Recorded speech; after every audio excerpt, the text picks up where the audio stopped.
Hello and welcome to Garage Talk Unwrapped, the podcast with me, Vicky. And me, Ben. Not talking as posh as you, Vicky. It's my phone voice. Today's episode is just a short introduction, our chance to say hello. Hello. Hello. Explain what the podcast will be about. And of course, tell you where to find us. That would help. So if you're new to Garage Talk, welcome. We're an automotive aftermarket media outlet covering news, product updates, motorsport, industry trends, and practical workshop tips. So everything the UK aftermarket needs to know. Ooh. On this podcast, we're going to bring you highlights from our Garage Talk Unwrapped YouTube show, which now has over 19,000 subscribers. Way. Hey. Exclusive interviews, tech deep dives. Thanks for putting that. Easy for you to say. Yeah, and short practical pieces that you can use in the workshop. Absolutely. So our first full episode drops on the 9th of September. Put it in your diaries, where we'll be talking about making EV charging simpler and how to even make money from it. New episodes release every 2 weeks on Tuesdays and will be available on Apple Podcasts, Spotify, Amazon Music, and wherever else you listen to your shows. So no bad ones. If you'd rather read the episodes, we'll be publishing transcripts and show notes on a blog on our website, garagetalkonline.co.uk. Now, people may be asking why we started this podcast. Why did we start this podcast? I think you'd be asking. Because when we talk to our viewers, they love the YouTube show, of course they do. That's why we've got so many subscribers and views. But they can't always sit down to watch it. When we set this out, we said half-hour shows. How long are they now? About an hour. Even more than an hour sometimes? Yeah. But we would now want to give access to everybody. So we're doing this podcast so you can listen in the van while you're working around the workshop or anywhere else. If you'd like to sponsor an episode or advertise with Garage Talk, email hello@garagetalkonline.co.uk. Each episode will include insights from industry experts, experiences from the workshop, or even content from celebrities at different automotive events. Well, as you say about celebrities, and as we need to know people what's coming up, I'm going to tell you Good about segue, that wasn't it? It was excellent. I'm going to tell you about some of my favourite moments from GTU. And it has been talking to celebrities, and I know it's the easy route, I get that, but this industry is very lonely, and I'm going to pick the obvious ones, and I'm going to pick the comedians, because the joy on people's faces at these award ceremonies when Dara O'Brien and Stephen K. Amos actually take the mickey out of us all, and just and people like Dara and Stephen just bring joy. Yeah, it's easy to take ourselves too seriously, isn't it? So having someone poking fun at the industry and a bit of light relief really helps. But let's have a listen to what they said. Dara, what does it mean to you, the automotive aftermarket? Oh, stop it. This is the one that I've been building up to, for years now, because I've always said, no, let's not do it. Let's get to it. So we've actually put a bit of our time so we know what we're doing. I don't want to come in here at anything other than, 30 years experience. You really want to do this when you're absolutely hot and ready to go. I don't know, man. A call came, a car, I drove here, he's outside, the engine's running. I'll be home in my own bed in an hour. You know what I mean? Like, it's God. No, it's great. Stephen K. Amos, famous comedian, here at the Garage Awards. Tell us about the automotive industry and your good self. The automotive industry, well, there are a couple of things I know about the garage industry, and one of those things is that I own a garage in my house. I think there was obviously a little kind of communication broke down, because I thought this was the music garage awards at the world famous NEC, and I thought was it Automechanica? I thought that was some sort of early noughties DJ, so I've got it all wrong. Apparently it's a room full of garage people getting awards. I didn't even know that was a thing. Have you had to change your script then on that basis? I've had to change the script on that basis, but hopefully they're all in a good mood and ready for it. Basically, if they don't get my jokes, I'll have to estimate what else I can do. Hey, come on! Stephen K. Amos had me crying laughing at the Garage Awards. He was hilarious. He was funny. But I think for me, it's their honesty. It's the fact that why they're there is to make us smile. They don't come and say, I'm here because I love cars, or, they're there because they've got a job to do, and their job is to make everybody in the industry smile. And we need light-hearted moments in this industry. Absolutely. But Stephen K. Amos, we saw him a couple of weeks after in Wolverhampton. He recognised us. Well, he said he did. He did. But he was very kind. He went hello, and he, and remembered you and things. So yeah, he gave me a hug anyway. He did. Lovely chap. But There are celebrities in this industry that do a lot for the automotive aftermarket. I want to mention two first for their knowledge and their enthusiasm. Ed Tyner and Fuss Townsend, in very different ways, but they are just great for this industry. I do have one star. I know who you're going to say. Mr. Tim Shaw. Yeah. Have I actually asked him a question yet on any of the interviews? You probably just start off saying, "How are you, Tim?" and then that's it. He's gone. But it's always golden. It's brilliant. And positivity, stories. It includes everybody. He introduced us to a person recently at the motor show, pairing us up. Anyway, let's not listen to me. Let's listen to Tim. Do you know what it's about? The most important thing to me is about enjoying your damn life. Yes. That's it. Yes. Because the only thing I give a what about it, the only thing I care about in my life is, did I enjoy today or did I not? That's all I care about. Yeah. Because I've been very lucky in my privileged career that I've had, and I don't know how the hell I've managed it, but with Disney and with Channel 4 and all the different people I've worked for, and with Fifth Gear and Car Access and all the car shows, I'm very lucky to have met very, very, very wealthy people and people who aren't very wealthy, but a broad cross-section of society. And I've noticed you can't simply say, oh, he's a billionaire, he's happy. She's a multimillionaire, she's happy. It doesn't work like that. No, it doesn't. No. It simply comes down to, I maintain, did you enjoy today? And for me personally, working with cars and working around cars means that I do enjoy my days, and that's all I care about. So I would like to encourage more young people to enjoy their days and enjoy their life and be happier people and better husbands and better wives and better dads and better mums or whatever the hell it is. Yeah. And I think the car industry, for me, in my experience of life, has delivered that. And I think if more people have that spirit and that drive, because it's not a boring industry. No, hell no. Hell no. You'll never get to the end of it. I mean, there's so much stuff I don't know.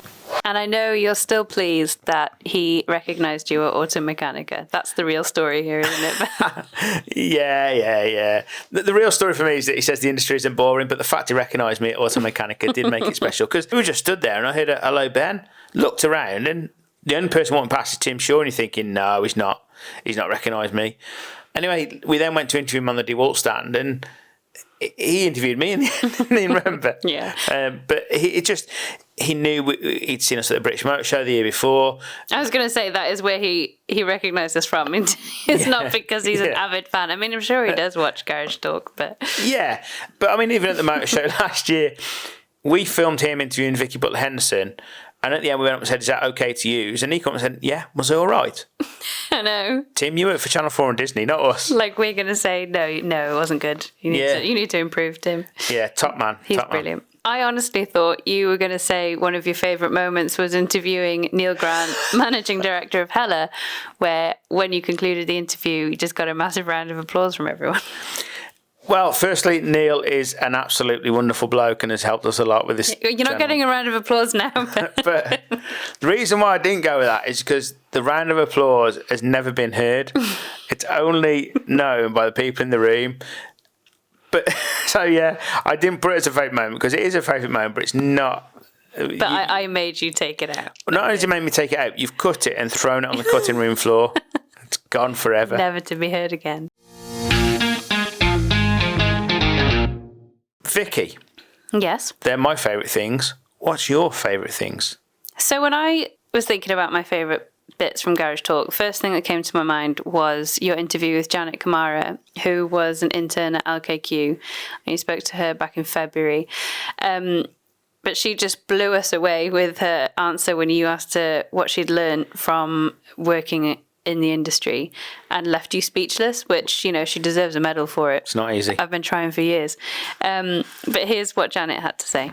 I think what I've most importantly learned is that it's not what I thought it was, because before I started working in the industry, I thought it was extremely male dominated. I thought that, I thought there was only one target audience, but coming in here and learning about the likes of Louise Baker and Dean is amazing, because you're not only just seeing that it's not just one type of person or one track mindset. There's so many people that are within the industry and so many people that you can learn about, and there's so many jobs out there to do with automotive industry that I never even thought of. It doesn't matter where you come from, you can get into the automotive industry, and there's so much to learn, and it's not just about cars. I've learned that there's a heart to the automotive industry. Everyone knows each other and they all care about each other, and a lot of companies have the agenda where they want to change the viewpoint of automotive industry. They don't want it to just be about the garages. They want to show about everything to do with it and the future of the automotive industry. It's the hardest thing in the world to do is to make me speechless. But to see a young lady who is talking about the industry in that way, it feels to me like the promotion of the industry is doing its job. Yeah, the fact that she's only been in for a short time and that's her experience is really encouraging for us, I think. The fact that she said the industry had a heart, when she said it, I just looked at you like, wow, nobody has explained it in that way to us before. And the fact that she thought that there was one target audience, which, you know, we talk about quite a lot, but actually it's not. It is more inclusive and diverse, and that we can obviously always be better. But I just thought her answer was brilliant. Yeah, it is. And it was so pleasing to hear because, yes, the industry is very male orientated and the elder generation when the business has been in the family for many years. But that is one side of the industry. That's the garage. That's the repair market. It's not right, but it is the repair market as it is at the moment. And on that same kind of train of thought, I thought about Paddock Speed Shop. Yeah. So they had a press conference earlier this year about their upcoming TV show. And they're young people just really trying to ignite more young people's passions in classic cars and getting into racing. And I just really respect them for what they're trying to do to the industry. So this is Ethan talking about why they do what they do. This all came about because I was driving my car in Canterbury. I went to university. I was driving my friends around the ring road. And they were so enthralled in this moment. I drove an MGB. I learned to drive it when I was 17. It's 1973, blaze orange, gorgeous car. And I was taking them around the ring road and they were just like, I want to do this. I want to experience this. And I said, well, you can. It just didn't click to them that it was open. The world's open to them. Just go and buy a classic car, get involved in this world. And we just thought we needed to come up with a way of giving people a push. And that's what this is all about. It's about showing people that it doesn't matter where you are, where you're from, what your class sits at. There's a classic car for you, and it can either bring you to the road or it can bring you to the racetrack. We've spoken to Ethan and the gang and their father and Lucy many times. And their enthusiasm never wanes.